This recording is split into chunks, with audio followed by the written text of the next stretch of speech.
Ang pagbati po ng pag-ibig at kapayapaan ng Diyos, mga kapatid. Salamat po sa Panginoong Diyos sa mabuting pagkakataon na muli po akong makapagbahagi ng akin pong natutunan sa atin pong topic na The Epistles of Saint Paul. Salamat sa Diyos sa araw po na ito na idinugtong sa aking buhay para po maunawaan ko pa ng mas malalim o mas maintindihan ko pa po o ma-remind po ako ulit doon sa napag-aralan po natin na Korinto serye na tinalakay ng kapatid na Eli.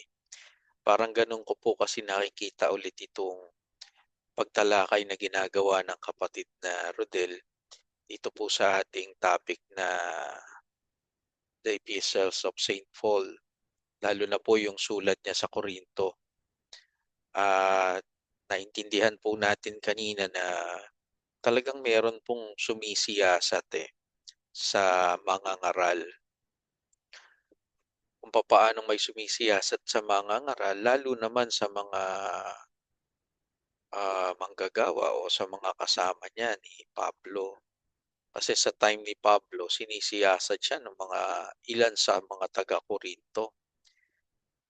At 'pag hindi kasi niya sasagutin o gagamutin yung pagsisiyasat na ginagawa sa kanya ng mga taga-Korinto, mapupulaan yung kanyang pangangaral, Kaya para mawala yung bad impression sa mga ngaral, kailangang sagutin ni Pablo yung mga sinasabi ng mga taga-Korinto. Ang isa diyan, yung pinupunan ng mga taga-Korinto, yung kanyang pagkain. Kaya sabi niya, wala baga kaming karapatan, yung sabi niya po doon sa unang Korinto 9 at 3. Umpisahan po natin sa 9 at 3. Ito ang aking pagsasanggalang sa mga nagsisiyasat sa akin. Wala baga kaming matuwid na magsikain at magsiinom. Yan, pati yung pagkain at pag-inom ni Pablo, pinupunan ng mga taga-Korinto Yung ilan sa mga taga-Korinto. Kaya tinanong niya sila wala baga kaming karapatang magsikain at magsiinom? Parang ang gusto sabihin ni Pablo dito kaya nga natawag po yung atensyon ko nung binanggit nga ni Brother Rodel, oo nga naman. Kung yung aso mo pinapakain, 'di ba mas dapat na mapakain natin yung mga ngaral ng Diyos, mga kapatid. Kasi sabi sa Biblia yun, yung yun nga lang magpainom, yung sinasabi po doon sa Mateo 10:42.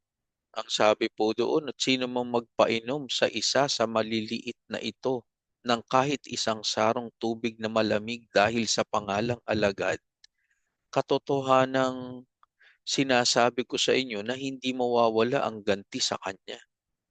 Tubig na malamig lang yan, mapainom mo yung mga ngaral, hindi mawawala yung ganti sa'yo, yung mapakain mo pa. Pero ganun pa man, pinupuwing nila yung pagkain ni Pablo.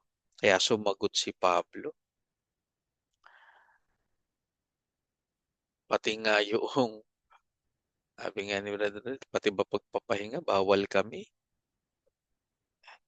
Konti na nga lang ang pahinga ni Kuya kung minsan, 'di ba, 'no? Gano'n ang mga mangangaral na sa Diyos, Kumbaga parang kulang sila sa kain. Natatandaan ko nga may binanggit nun ang kapatid na Eli, o ang kapatid na Daniel po yata yun. Sabi niya merong ano, hindi mawawalan ng pagkain, merong pagkain, Kaya lang kung minsan bakit nasasabi ni Pablo, "Ako'y gutom."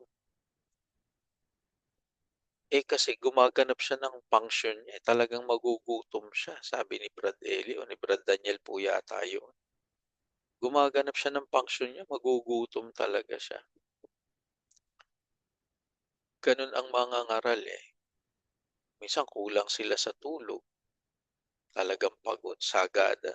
Tignan nga ang kapatid na Eli, talagang kinasta niya yung buhay niya sa pagsasalita, sa pagpapalaganap ng salita ng Diyos. Gano'n din ang ginawa ni Pablo eh, mga kapatid. Nakibagay siya sa lahat ng mga tao, yung binabanggit niya do'n sa unang Korinto 9:20. Nakibagay siya sa lahat ng tao para ano, mailigtas niya ang ilan eh. Sabi niya dito, "At sa mga Hudyo ako'y nag-aring tulad sa Hudyo upang mahikayat ko ang mga Hudyo. Sa mga nasa ilalim ng kautusan ay gaya ng nasa ilalim ng kautusan, bagamat wala ako sa ilalim ng kautusan, upang mahikayat ang mga nasa ilalim ng kautusan. Sa mga walang kautusan ay tulad sa walang kautusan, bagamat hindi ako walang kautusan sa Diyos, kundi nasa ilalim ng kautusan ni Kristo upang mahikayat ko ang mga walang kautusan. Sa mga mahihina ako'y nag-aring mahina upang mahikayat ko ang mga mahihina. Sa lahat ng mga bagay nakabagay ako sa lahat ng mga tao upang sa lahat ng mga paraan ay mailigtas ko ang ilan. Yun ang dahil ni Pablo eh. Yun ang goal niya. Kaya siya nakikibagay sa mga tao para mailigtas niya yung ilan. At sa pagpapatuloy sa 23, sabi niya, ginawa ko ang lahat ng mga bagay dahil sa Ebanghelyo upang ako'y makasamang makabahagi nito. Kaya sa pakikisama ni Pablo sa mga taga-Korinto, sa mga hindi kapatid, sa walang kautusan, eh, may goal siya.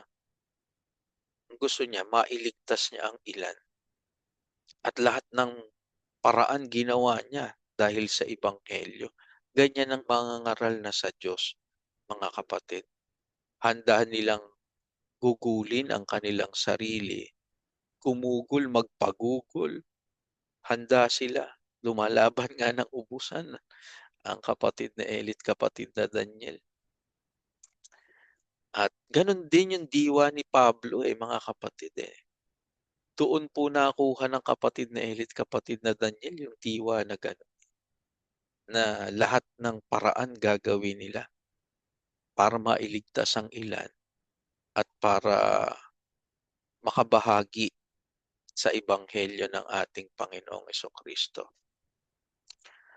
At salamat sa Diyos, meron po tayong nasumpungang mga mangangaral na handa, na gugulin ng kanilang buhay, gugulin ng kanilang ah, ah, kapangyarihan o ang